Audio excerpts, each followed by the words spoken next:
a Yom Yom para o dia 24 de Iyar. Ele nos traz versículo bíblico que está relacionado ao versículo da abertura da porção semanal da Parashá, que era lida naquela ocasião, nessa semana de 24 de Adar, no ano de 5703, porção de Bechukotai, que começa dizendo, assim fala Deus, se em meus estatutos andarem, se vocês andarem na linha, se vocês andarem nos meus estatutos, seguindo os meus estatutos, estudando a Torá, cumprindo as mitzvot, então eu mandarei para vocês toda a benesse, todas as bênçãos também físicas e materiais, eu mandarei chuvas no tempo certo e haverá abundância e fartura na colheita, e assim por diante, como prossegue dizendo a Parashá. Então, a abertura da Parashá, da porção, e o primeiro versículo diz, no condicional, que Deus assim fala, estabelece, se em meus estatutos andarem.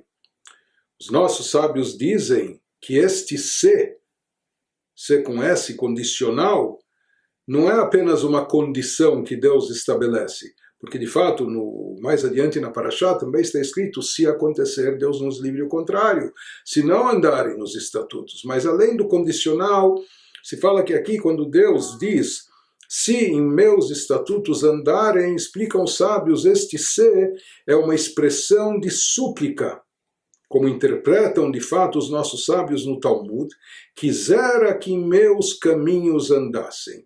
Quando Deus aqui fala na Torá, para o povo de Israel, se vocês andarem nos meus estatutos, se vocês seguirem na linha, se vocês seguirem pelo bom caminho, pelo caminho de Torá e Mitzvot. Então, quando ele fala se, não é apenas no condicional, se vocês seguirem vai acontecer tudo isso de bom. Além disso, se vocês seguirem, esse se é tomara que vocês sigam por esse caminho.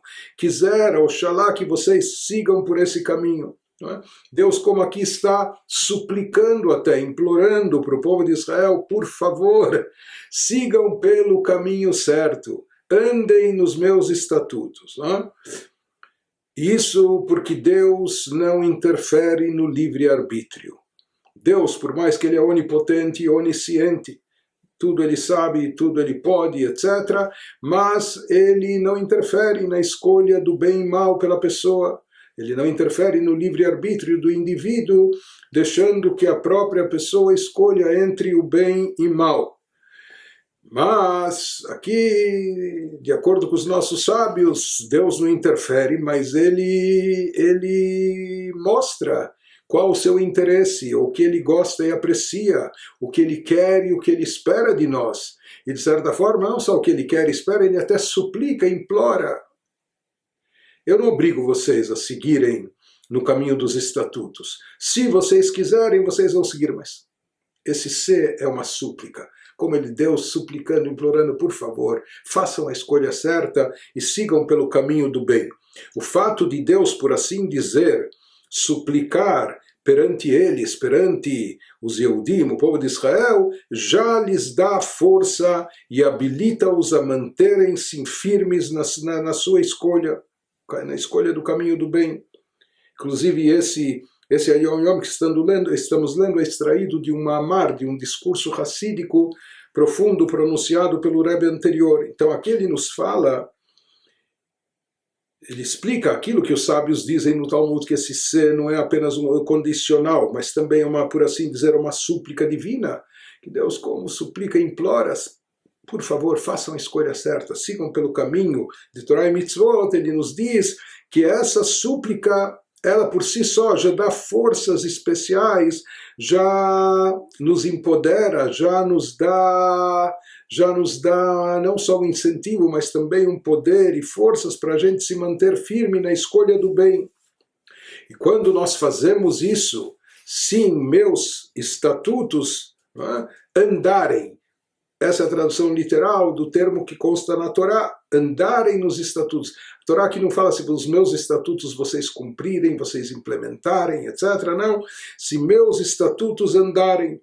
Então ele diz qual o motivo disso, de acordo com a Hassidut, que no momento que a pessoa está comprometida com os estatutos de Deus, no momento que a pessoa faz a escolha certa e opta pelo caminho do bem, de andar pelos estatutos divinos, com os estatutos divinos, então ele se torna um andante.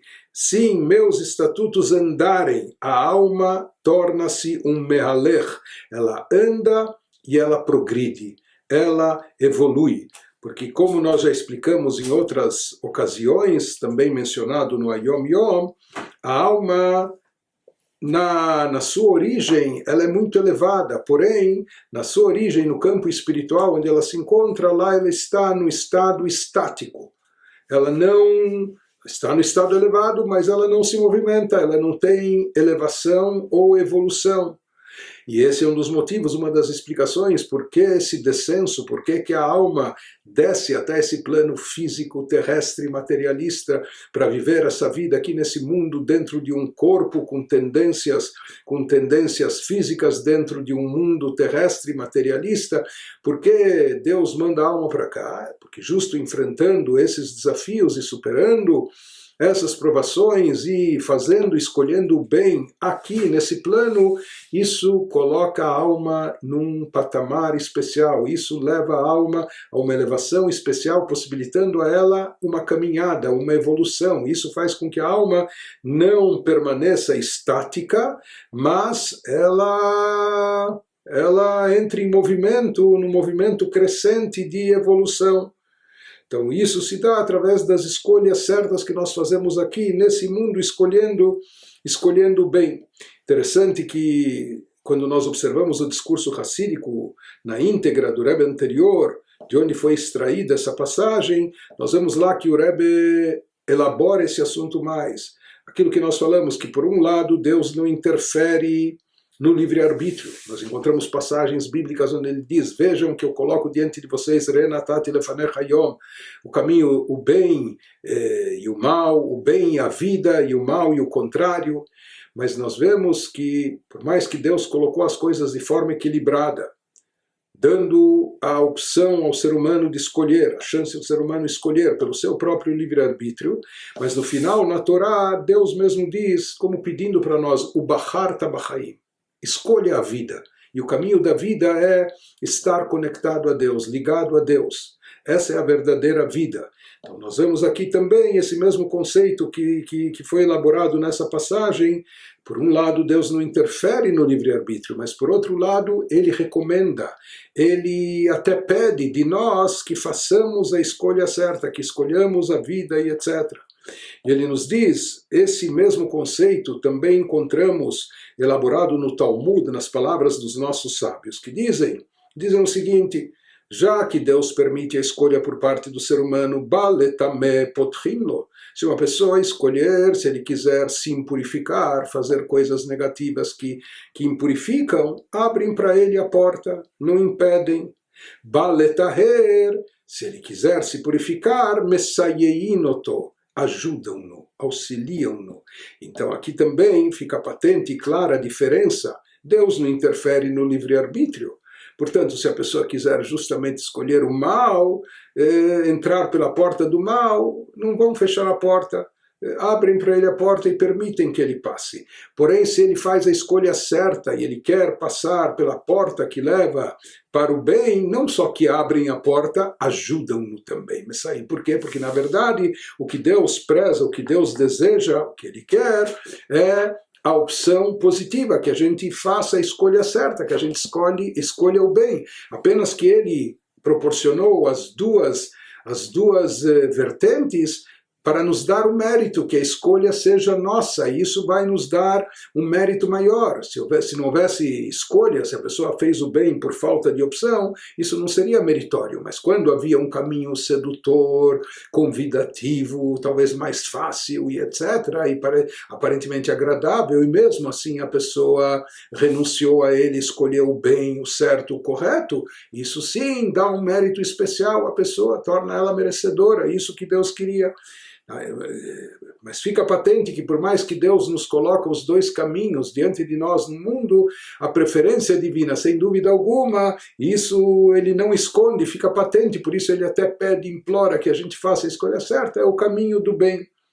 Pois o Ayom Yom nos traz uma outra mensagem adicional, onde também extraído do discurso racídico, talvez do mesmo, Rebbe diz, com a vinda de Mashiach, será revelada a supremacia da simplicidade e sinceridade que há no serviço a Deus das pessoas simples, que rezam e recitam Tehilim, os salmos, com sinceridade.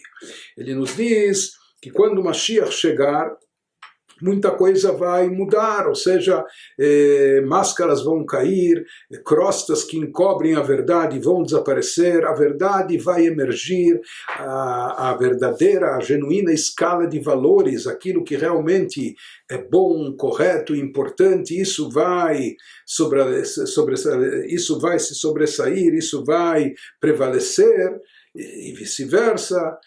Então o Rebbe nos diz que, entre outras coisas, existem situações ou existem coisas que talvez são desprezadas na atualidade, mas quando o Mashiach chegar, isso vai desencadear um mundo de verdade, e a verdade vai ficar latente, vai ficar clara e à vista, enfim, vai vir à tona. Então vai se perceber algumas coisas que talvez passavam por aqui menosprezadas ou desprezadas, ou não se sabia dar a devida importância a elas. E entre isso ele nos diz que com a vinda de Mashiach será revelada a supremacia da simplicidade e sinceridade que há no serviço a Deus.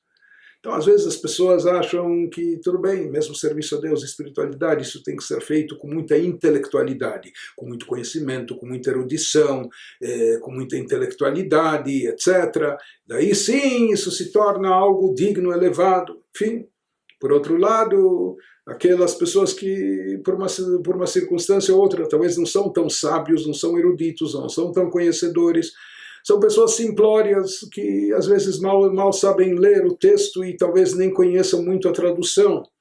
Mas aquilo que elas fazem, seja a reza ou seja a recitação do Tehilim, dos Salmos, fazem isso com simplicidade, com espontaneidade, que representa algo sincero, algo espontâneo que vem do fundo do coração. Aqui a pessoa não está fazendo porque ela está entendendo, está se identificando com isso, não, mas por devoção a Deus.